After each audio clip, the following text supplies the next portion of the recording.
Buenas noches. Iniciamos hoy Zona Franca. Entramos en ella. ¿Qué es Zona Franca? Sobre todo, un proyecto de comunicación, un proyecto de periodismo que quiere apelar a dos valores, los de la tradición, el viejo asunto de cotejar las fuentes, de ponderar la información, de tener un balance entre todos los puntos de vista, pero también lo que nos exige la nueva sociedad en que vivimos, el acceso a redes sociales, el uso de la tecnología, la retroalimentación con un público que es cada vez más activo y que quiere decir lo que piensa y ser escuchado. Zona Franca es un espacio donde usted encontrará periodismo, reportajes, mesas de debate, interactuación con los responsables de nuestra vida pública y también con gente como usted. Nos interesan todos los puntos de vista. Este va a ser sobre todo un espacio de encuentros. Acompáñenos todos los martes a las 10 de la noche en el canal de casa. Comenzamos.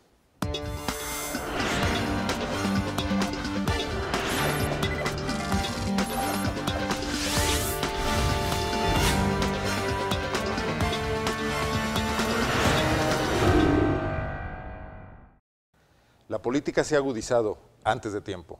Nos lo muestra este reportaje de Martín Diego en Reporte Zona Franca.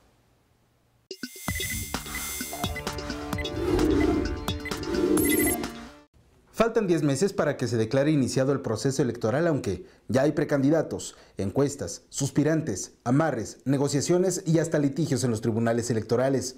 Funcionarios que danzan al filo de la ley o enfundados en el fuero constitucional buscan los resquicios legales para sostener sus encuentros que convierten en pactos o en convites multitudinarios y hacerse notar, con miras a ser los futuros candidatos. Es en ese marco que el 2 de febrero pasado, el Pleno del Consejo General del Instituto Electoral del Estado de Guanajuato marcó el alto en una carrera desbocada que incluía cualquier pretexto para mostrar músculo.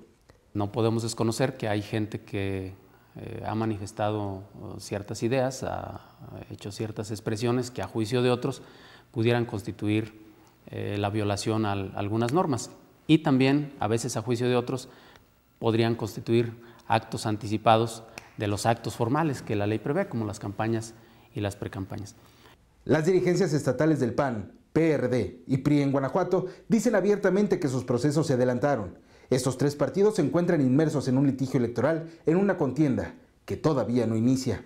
Como lo estamos viendo todos los partidos en términos generales y como se ha dado en los últimos años, con un adelanto de inquietudes, con un adelanto de aspiraciones, en donde pareciera que ya se volvió una tradición empezar a adelantarse con mucho tiempo respecto al proceso electoral.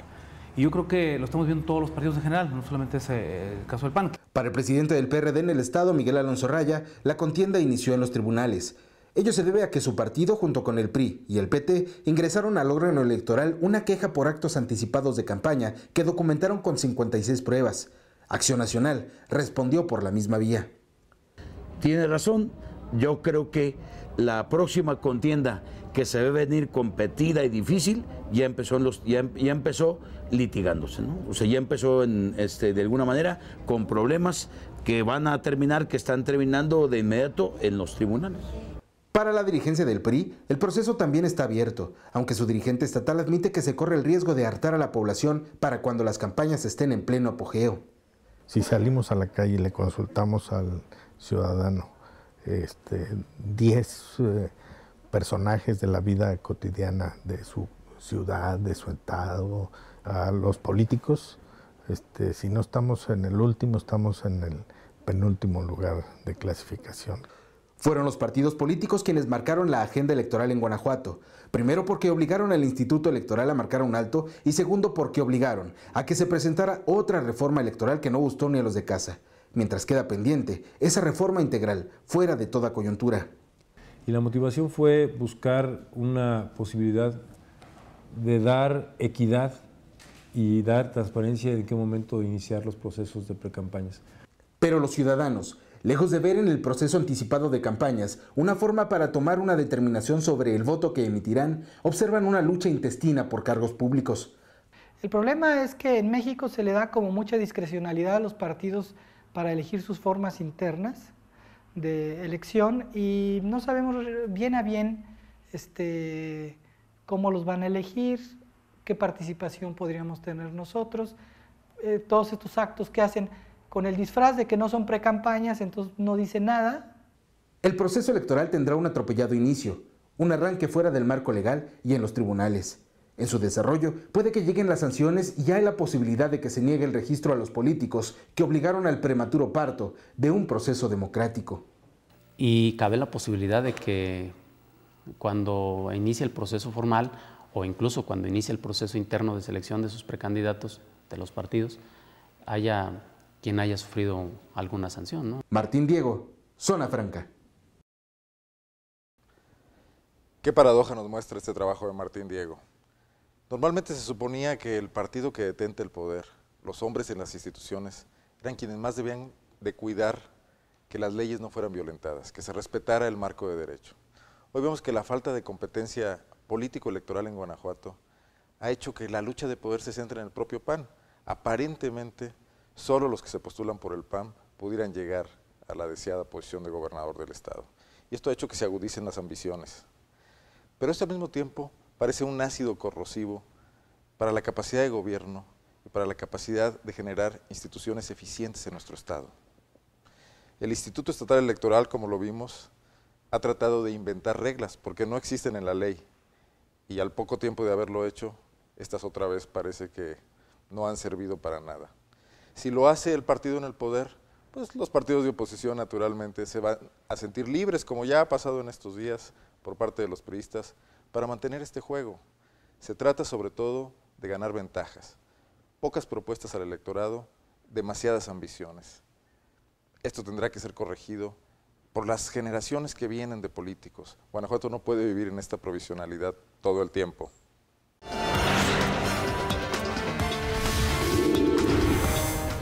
Regresamos. Estamos en Zona Franca, el espacio de nuestra entrevista. Hoy tenemos a un invitado que nos da mucho gusto, el presidente municipal de la ciudad de León, la ciudad de la cual precisamente estamos transmitiendo, Ricardo Sheffield Padilla, bueno, Máster Ricardo. Y queremos platicar con él porque es la ciudad que un poco es anfitriona de este programa, estamos transmitiendo desde León, Guanajuato, y nos parece relevante que hayas decidido venir con nosotros esta noche. No, con muchísimo gusto, Arnoldo, un placer estar aquí en la Zona Franca. Ahí vamos a ir al momento de la franqueza, Ricardo. Y para empezar, te quiero preguntar una cosa. ¿Es complejo gobernar León? Pues yo creo que es de los cargos más complejos que puede haber después de la presidencia de la República, gobernar cualquiera de las 10 ciudades más grandes del país, porque es donde tú tienes de manera directa la demanda de la ciudadanía, que no distingue, como en cualquier lugar del mundo sucede, entre lo que es responsabilidad del gobierno federal, el gobierno estatal o provincial, y lo que es responsabilidad del gobierno del municipio o de la ciudad. Y en ese tenor, cuando una ciudad tiene ya la dinámica y el tamaño como lo tiene León o Tijuana o Puebla o Ciudad Juárez o Guadalajara o Naucalpan, te enfrentas a una situación de una gran demanda, de una gran expectativa y de grandes carencias y limitaciones desde lo legal hasta lo económico. Tienes la mayor parte de la población del estado, pero no tienes el mayor presupuesto del estado. De hecho, ni siquiera tienes el presupuesto proporcional al número de habitantes que tuviera el mismo número de municipios, el mismo número de habitantes que sumara un grupo de municipios. Yo debería de tener lo mismo que tuviera Celaya, Salamanca y juntos. Y no lo tengo. ¿Tú sabías esto cuando decidiste lanzarte a una campaña y a buscar la candidatura de la ciudad donde naciste? Sí, no, a mí me queda claro las limitantes porque estas limitantes son estructurales. Tiene que ver con la forma en que el país está organizado y el único puesto más demandante, como iniciabas la pregunta, en mi opinión es el de presidente de la República. Después de ese, el de las 10 alcaldías o presidencias municipales más grandes del país vienen a ser el segundo reto, yo creo, en cargos públicos más fuerte. Y creo que dentro de la reforma de Estado que requiere este país hay que repensar el papel que juega el municipio. Las grandes urbes, sobre todo. Ricardo, tú planteaste una obra muy ambiciosa cuando eras candidato y llegando como alcalde estableciste una ruta crítica. León es una ciudad que necesita transformaciones, sobre todo en la cuestión urbana, en la cuestión de sus vialidades, en la cuestión de su calidad de vida. La vía Bicentenario se convirtió en una especie de emblema de este gobierno. y hasta ahora hemos visto que no salen las cosas como tú las planteaste. ¿A qué lo atribuyes? Yo no pondría la vía rápida Bicentenario como un emblema de esta administración. Yo hice 60 compromisos en una agenda común y de esos 60 compromisos, que sí me atrevería a decir que los 60 son el emblema de la administración, solo ocupa uno de los 60 la vía rápido Bicentenario.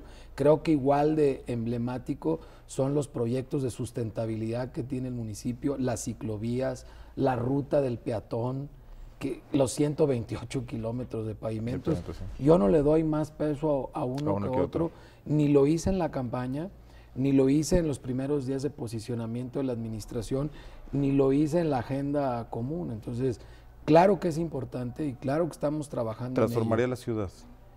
Transformar la ciudad no es solo con una vía rápida Bicentenario. Transformar la ciudad es el conjunto de los 60 compromisos en distintos aspectos y que algunos incluso van en temas de carácter cultural, de participación ciudadana, como es el caso del Observatorio Ciudadano, que es uno de los 60 compromisos y que en mi opinión es hacer escuela de participación ciudadana en un esquema moderno, tan diferente que ya no lo han copiado 14 países del mundo, tan novedoso que ha ganado la posibilidad de que un servidor sea presidente a nivel mundial de gobiernos locales por la calidad por parte del ISO, a nivel mundial. Entonces, ese para mí tiene el mismo peso que lo puede tener la vía rápida Bicentenario, y ni uno ni el otro, en mi opinión, pesa más. Ahora, el del Observatorio Ciudadano lleva una maduración mucho más importante que la de la vía rápida, porque al final la vía rápida depende más del gobierno federal. Era un poco a lo que yo quería llegar. Tú contabas con recursos estatales, con recursos federales e incluso con el endeudamiento del municipio para lograr esto. ¿No te ha dejado un poco sola la federación y el Estado también? No, el Estado me ha venido acompañando bien, porque desde el principio establecimos cuál era el alcance en base a las posibilidades presupuestales, tanto del municipio como del Estado.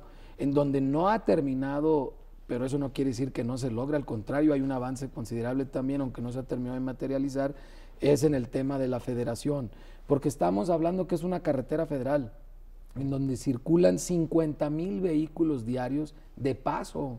Por la vía porque es la carretera. Está en administración del municipio, pero todas las carreteras federales, en administraciones dadas en administración a municipios, como sucede en Saltillo, en San Luis Potosí, en Querétaro, en Guadalajara, el gobierno federal no ha dejado de invertir recursos para lograr que el tránsito de paso de la propia carretera pase sin afectar tanto el tránsito local. ¿Tú confías en que ese recurso puede lograrse todavía, en lo que falta de la administración? Este año estamos por concretar 300 millones de pesos más, la posibilidad de crecerlo en otros 300 más con subejercicios, y ya viene etiquetado 70 millones de pesos adicionales a esto para la Y de la entrada a Lagos. Al final lo que necesitamos, y eso ya lo tenemos, era presentar un proyecto ejecutivo y un plan maestro, y proyecto ejecutivo por cada una de las 14 intersecciones que comprenden esta vía rápida,